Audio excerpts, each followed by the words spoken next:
Hi, Mike Newton here at Living Golf Academy. Little head-to-head here for you with the two Ping crossovers. So I've just done on my channel a review of the new G400 crossover, and I'm going to put it up against the one it's superseding, which is the G crossover. Okay, so obviously Ping have brought back the number here with G400. These are two, as the name suggests in the word crossover, it's a crossover between an iron and a hybrid.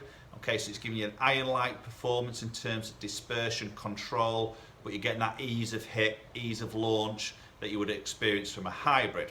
Okay, so going to put these head to head, going to hit some shots on GC2 here, maybe just have a look at some numbers if there's any differences on that launch, on that ball speed, because Ping is sort of saying the G400 now is a little bit faster on ball speed, a little bit easier to sort of launch, and ultimately a longer hitting golf club. Okay, now these are both 4 irons, okay, so they're very, very similar, both blue dot, and they're both in the stock graphite shafts. Okay, now obviously they have updated the shafts, there's a little bit more tech in the new G400, more mass going into the head as you come through impact, which again is helping on ball speeds. So we're going to have a little look at that. Bearing in mind, most of us do know strike's going to play a big part of ball speed, drop-offs, etc. like this. So we're going to have a little look. Now there is a difference of look between these two, which again we'll go into a little bit more detail.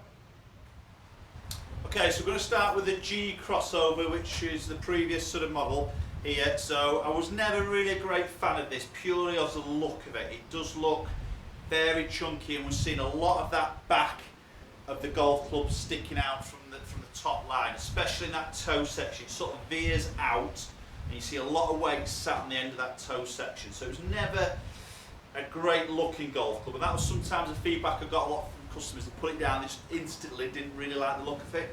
To be fair, it was quite easy to hit, the performance was quite good, but I think the look was a little bit off-putting. So let's start hitting some shots of this. So I'm going to hit, we're on the first hole here at Royal Birkdale on the simulator.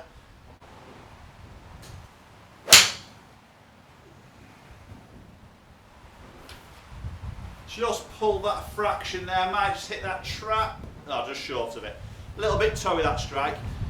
Okay, so I'm going to hit a batch of shots of this off camera, and then we're going to switch over to G400 and we'll have a look at some numbers.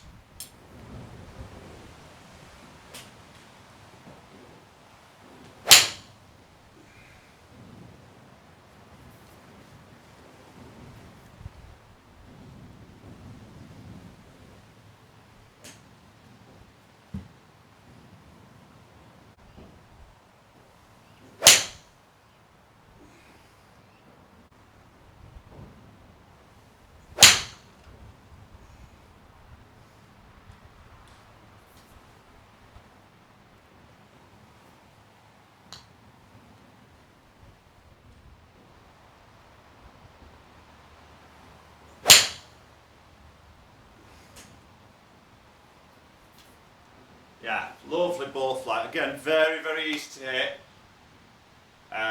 It's definitely a higher ball flight we'll see with the normal 4 iron. That's getting about 226. Okay, so we're going to switch over to G400 crossover, batch shots with that, look at some numbers. Right, so G400 in our hands here. Obviously straight away, big difference of look. The colour's different as we've gone through here. This hyper pearl finish, to me, looks 100 times better.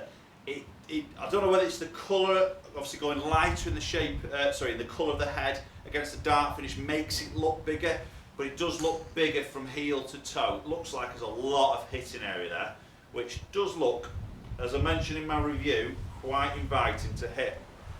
Okay, let's get the first one underway.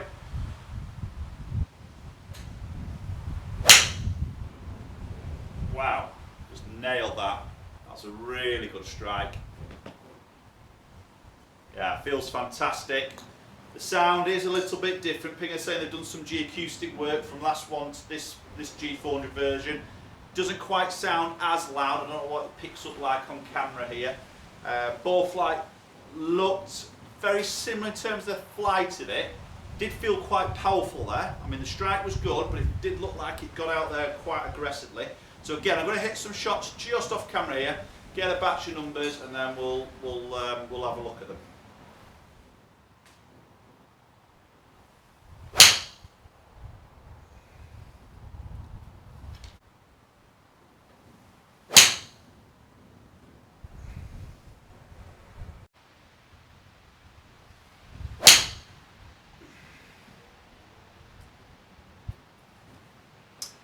Okay, that's a nice one to finish on.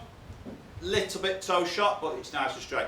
So there's some shots hit with the G400 here. I'm really going to be interested to see some numbers. I've got a couple of similar shots that I did with the G, so I think this comparison is going to be quite similar here. I've just had a couple where I've just leaped them. Again, that's more me, my swing, and I'm just working on a couple of things in my technique myself. So I've just lost a couple slightly to the right. I mean, they're only right edge of the fairway, semi-rough here. I've done the same with the G, so that's going to be quite comparable. Then I've hit a couple of really good ones with each. So going to be really interesting to look at these numbers. Some numbers here. So we're looking at ball speed. Please do forget club head speed. I didn't actually have the HMT stickers on the original crossover, so that's why there's a little bit of discrepancy on club head speed there. So let's forget club head speed. Probably more interested in ball speed here with relation to strike, etc., which is pretty identical. Touch quicker with the G400 there. Launch angle, so again very similar, touch higher with G400, so I mean the same faster ball speeds, slightly higher launching, it's tiny amounts here but it is there. Spin's pretty much identical there, so that fraction more ball speed, fraction more height, just peaks it a couple of yards higher on its flight there, okay, and carrying it 1 yard further. It's pretty identical there though, to be honest. Again, if I do another test there, that could be either the other way around or slightly more favoured G400. I don't know. But under that test there, those particular strikes I've hit, it's pretty similar. Maybe G400 just slightly edging it by a hair. We maybe look at dispersion ring as another way of looking, maybe to separate it. So you can see the red ring was the G. The white ring was the G400, so you can see a little bit of a tighter dispersion on those shots I've hit between them, and also that little bit of length there. Not a lot in it, as I say, as an average, okay, but I do quite like that tighter dispersion. Right, so there we have it, guys. It's got the two crossovers here from Ping, so G against G400. So we're seeing some little improvements there with the new G400. Possibly not enough to maybe for you to think, right, if I've got a G, I'm going to upgrade and get G400. Having said that, when we look at the difference between looks, and looks is obviously a very personal thing, it's different for each golfer.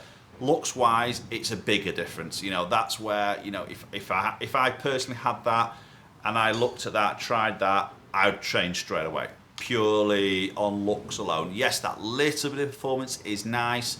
It just looks so much more inviting to hit behind the golf ball. Big box tick there. I think it just looks a far better finish quality product from Ping there than the previous one. Okay, all in all, not a massive amount in it between it and the performance though, but still a very good product. So if you're in that area where you know you're struggling with those long irons, hybrids you might not get on with, then obviously the crossover is a very good option to sort of go out there and try. Okay guys, thanks for watching. Please do comment down below if you've any questions regarding that test there.